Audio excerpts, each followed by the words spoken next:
Virus corona atau COVID-19 kini telah menjadi ancaman besar bagi kesehatan sehingga memberi dampak kepada pertumbuhan ekonomi di seluruh daerah dengan penurunan yang drastis hingga mencapai angka -5.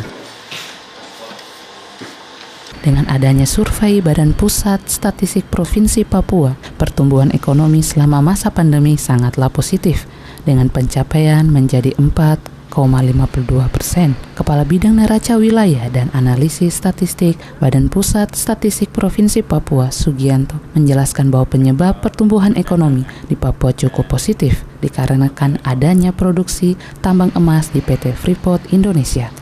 Di saat Indonesia dia resesi ya, karena pertumbuhan ekonomi Indonesia di triwulan 2 ini -5, tapi ternyata untuk Papua justru tumbuh positif, tumbuh sebesar 4,52%.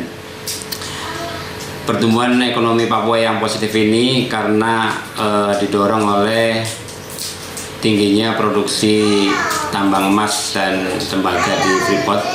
Namun kalau tambang sektor pertambangan itu kita keluarkan dari pertumbuhan ekonomi, Papua juga mengalami kontraksi -4%.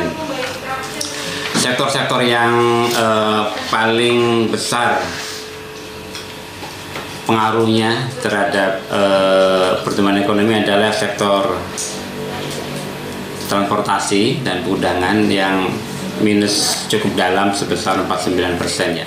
Dengan besarnya pengaruh COVID-19 terhadap pertumbuhan ekonomi di Papua perlu disikapi lagi dengan bijak oleh pemerintah. Di antaranya masyarakat juga harus beradaptasi dengan adanya pandemi COVID-19.